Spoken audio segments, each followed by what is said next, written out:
ao vereador Paulo Gaspar. Vereador, o senhor que é o presidente da Frente Parlamentar da Legislação Urbana, eu acompanhei algumas reuniões que vocês falam muito nesses primeiros encontros sobre a revitalização do centro, que é, inclusive, quando a gente mostra os dados aqui, uma das regiões que tem maior índice de furtos e roubos. Quando a gente pensa em revitalizar, né, em requalificar o centro, isso tudo contribui quando a gente também pensa na área da segurança?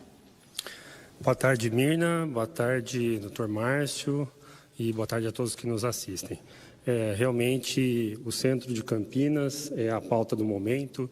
Nós temos um grande número ali, seja de moradores de rua, seja de usuários de entorpecentes, e temos um problema econômico, onde os equipamentos públicos, como a própria Câmara Municipal, como a própria cidade judiciária, como o campus central da PUC e outros, né, Poupa Tempo, enfim, vários, foram embora do centro, causou um esvaziamento. Tivemos o problema não só da recessão econômica que vem ocorrendo nos últimos 20 anos, mas também a pandemia, que foi a pá de cal. E aí a gente teve uma série de efeitos que foram bombásticos em relação ao centro e que vem agora, como o Dr. Márcio explicou, teve um represamento em relação à pandemia e agora uma explosão que acontece não só na área da segurança, na área da saúde, em outras áreas também. Esses debates que estão acontecendo na frente de legislação urbana vem no sentido da gente pensar instrumentos para resgatar a questão de a gente ocupar novamente os espaços que foram abandonados e implantar políticas públicas para atrair futuros moradores, porque nós entendemos que na medida que você tem mais pessoas morando no centro, você vai ter pessoas mais cuidando do centro, cobrando melhorias e fiscalizando diversos fatores, como a própria segurança. Então, teoricamente falando, mais pessoas morando, menos espaços abandonados e menos ambiente propício a furtos, assaltos. Tem esse aumento de número de ocorrências quando há eventos naquela região. Sim. Então, como que a gente consegue equacionar essa questão do ponto de vista de que essa ocupação ela é uma ocupação permanente e não de passantes, digamos assim? É essa a proposta? Nessa questão quando você tem um evento de grande porte, você tem uma concentração de veículos, você tem um potencial aumentado de um ambiente propício para que você tenha furtos, por exemplo, e uma ineficiência da segurança. Okay. Quando você tem uma ocupação permanente, como você citou, as pessoas naturalmente estão fazendo esse papel da vigilância natural e existe um modus operandi, uma forma das pessoas conviverem diariamente na região onde elas vivem. Então, qualquer circunstância fora desse ambiente normal, então as pessoas até... Imagina uma pessoa que... Eu morei 10 anos aqui no centro, né? Então, você acaba conhecendo até fisicamente as pessoas. Você vai na praça, você sabe quem frequenta a praça naquele local, os restaurantes, os bares e tal. Quando você vê uma pessoa que não costuma frequentar aquele lugar, você já olha assim, quem será a pessoa? E aí esse comportamento acaba sendo natural na questão dos moradores, né? E você falou muito bem, espaços abandonados, espaços deteriorados, né? Então a gente precisa urgente em Campinas políticas públicas, não só de inclusão das pessoas que não estão morando hoje no centro, para que venham morar no centro, políticas atrativas de empreendimentos, de requalificação dos espaços urbanos, de reaproveitamento de imóveis antigos, abandonados, etc. E nesse conjunto a gente volta a trazer vida para o centro. O mundo dessa questão. Sim, vereador Paulo Gaspar. Parabéns novamente, né? Eu fico feliz nessa questão do convênio da Guarda Municipal na fiscalização de bares, restaurantes, etc., que foi uma solicitação que a gente fez também no início do mandato, mas, como vocês disseram, precisa dessa união toda, né, da sociedade civil, dos agentes públicos, das secretarias, para a coisa acontecer.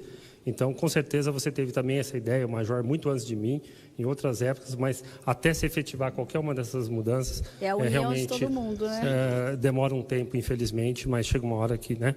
Bom, em relação à sua pergunta, nós temos duas questões estruturais urgentes para serem definidas, para resolver a questão dos furtos, principalmente como você colocou na pergunta. A nível municipal e a nível federal. A nível municipal, a gente precisa urgente da lei do retrofit, que é para retrofitar, requalificar os espaços do centro da cidade, com isso com políticas públicas, atraindo empreendimento, atraindo população para morar no centro. Então, com isso, a gente mitiga o problema dos furtos e dos espaços abandonados e deteriorados. Questão vital principal, Brasília, frente dos prefeitos, necessário nesse instrumento. Por quê? A gente precisa mudar a Constituição brasileira. Eu defendo, sim, acredito que todos aqui defendem, internação compulsória para quem usa entorpecentes e droga. O próprio viciado, ele chega uma hora e fala assim, eu sei que eu vou morrer na rua aqui, porque eu posso ficar aqui 30 anos consumindo, mas agora eu estou falando com você, daqui a pouco eu não sou mais senhor de mim.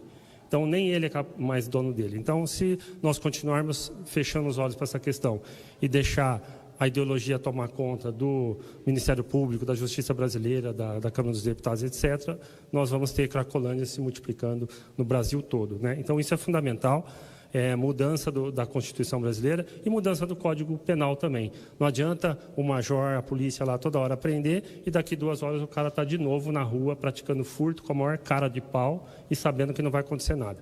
Então, nos municípios, nós vamos continuar sempre enxugando gelo, e resolvendo essas questões pontuais, mas enquanto não mudar a Constituição e o Código Penal, a gente vai enxugar gelo.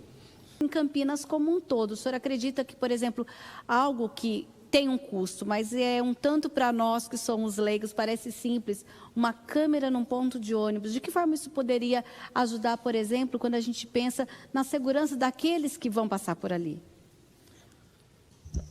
O grande problema é o custo realmente para implantar, né? A gente propõe aqui na Câmara várias soluções, mas que impacta realmente o Poder Executivo e aí acaba sendo inconstitucional o projeto, né? Sim. Mas a tecnologia não tem... É o nosso maior aliado. Inclusive, o vereador é o presidente da Comissão de Ciência e Tecnologia da Câmara, tem trazido vários temas. A tecnologia, hoje é difícil a gente pensar em segurança sem pensar em tecnologia também, né? Perfeito. E como a gente impacta na questão do custo, né? Aqui, recentemente, eu e o Major Jaime também propusemos um plano de segurança para as escolas, para evitar atentados violentos, né? Que a gente está vendo que é uma coisa comum nos Estados Unidos, por exemplo, mas que no Brasil já acontece com uma certa frequência, né? Então, conversamos com o secretário de Segurança Pública de Campinas e aí, então, precisa ocorrer, como o próprio Marcos já comentou, não só o trabalho da polícia, mas o trabalho da população, vigiando o tempo todo. E muitas vezes a gente vê que a pessoa está lá no ponto, sofrendo um assalto, ou está ocorrendo esses sintomas de possível assalto que vai acontecer, as pessoas têm aquela apatia e fingem que não é com ela, ou não tem essa preocupação, né? Enquanto não tivermos o orçamento para a tecnologia ser implantada, que seria o melhor dos mundos, a gente tem que contar com uma mudança de comportamento do cidadão para se tornar mais vigilante e prever essas situações. Então, o celular aí, enquanto a gente não tiver as câmeras, é o nosso maior aliado, com certeza. Quando a gente fala das câmeras nas escolas, também pode inibir esse tipo de ação? Quer responder, Marcos? Esse projeto nosso, ele visa, que nem você tem uma brigada de incêndio, por exemplo, numa empresa. Todo mundo está preparado quando acontecer o negócio, para onde que vai correr, avisa quem, liga para onde, se esconde aonde, onde que está o extintor. Então, no caso da violência, é a mesma coisa. Quando acontecer qualquer indício de violência, interna, externa, alguma coisa que fora do normal, quais os procedimentos? Você procura quem? Os alunos correm para onde? Fazem o quê? Então, quando você tem esse ambiente de preparação, esse treinamento, antes de acontecer o problema, as pessoas, como a gente conversou aqui o programa todo, vão estar sempre atentas e preparadas para quando acontecer. Esse é o objetivo do projeto. E vão se sentir, com certeza, atores daquele cenário, no sentido até de prevenir uma violência, né? Porque aí até pode ser um desses meninos que estudam lá que seja problemático. E na medida que está acontecendo esse negócio aí, ele já vai desistir da ideia, né? Antes de acontecer. Quer acrescentar alguma coisa? Não, na verdade é o que você mesmo falou. E você foi muito feliz, Gaspar, porque a ideia desse projeto é numa fatalidade, né? Como já aconteceu em algumas escolas, como o de Suzano, mas também prevenindo ações que podem acontecer, né? Que são de menor potencial, a gente pode chamar. Onde esse mesmo indivíduo que deveria estar estudando, ele vai saber que tem todo um aparato, tem todo um trabalho desenvolvido para evitar e prevenir o cometimento de violência dentro da escola. Olha, na verdade, a gente já até estourou o tempo do programa, mas eu vou pedir rapidamente para vocês dizerem o seguinte. A gente falou sobre a questão do primeiro semestre. Nós estamos no finzinho de julho, ou seja, o primeiro mês do segundo semestre. Qual a expectativa de que a gente consiga fazer com que ainda, se é possível, ou se devido a todo o contexto talvez não seja possível, a gente reduzir, no caso, eu lembro que a gente está fazendo esse recorte hoje, do número de furtos e roubos na cidade de Campinas. Vereador Paulo. Os três vão responder? Os três vão responder a mesma pergunta. A visão de cada um. Em função da gente estar no segundo semestre ou não, acho que é irrelevante. A preocupação nossa é constante, né? Desde sempre. E a movimentação do trabalho da população, dos consegues, da vigilância, da vizinhança solidária, tudo isso já tem sido feito com muito louvor, mas precisa de muito mais da participação da população, que essa é a grande dificuldade quando a gente fala de políticas públicas, do cidadão participar efetivamente dessas organizações, enfim, né? E a gente tem a tendência de sempre esperar do poder público a solução para tudo. Sim. E o poder público é incompetente para fazer tudo. Então, é fundamental que a gente continue cobrando do poder público, mas também trabalhando para conscientizar a população para fazer esse trabalho preventivo. E quando a gente fala em legislação urbana, ela pode também ser rediscutida e ajudar nesse sentido? A legislação do urbanismo, ela vem trazer políticas públicas, né? No caso que a gente conversou do centro, recuperar espaços deteriorados, etc. Onde não existe espaços deteriorados, claro que o desenho da cidade, a forma como ela foi ocupada ao longo da sua história, né? Existe um processo histórico, desordenado, né? Até hoje Campinas não tem um planejamento, que é uma das nossas bandeiras aqui, de ter um escritório de planejamento.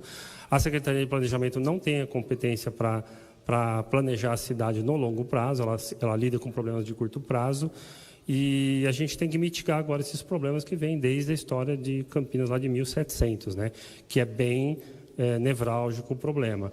Então, esse trabalho da gente corrigir esses erros, incluir de volta essa população que foi excluída ao longo desse processo histórico, começa aí pelo centro, porque o centro é o início da nossa história daqui de Campinas, né? E é uma excelente oportunidade. Então, vamos fazer desse limão uma limonada, né? Com políticas públicas, a gente pode trazer essa população que está na periferia, longe do acesso a toda a infraestrutura, longe dos recursos que ela não tem, porque ela precisa de mobilidade e tudo, trazer de volta essa população para o centro com incentivo. Isso é uma competência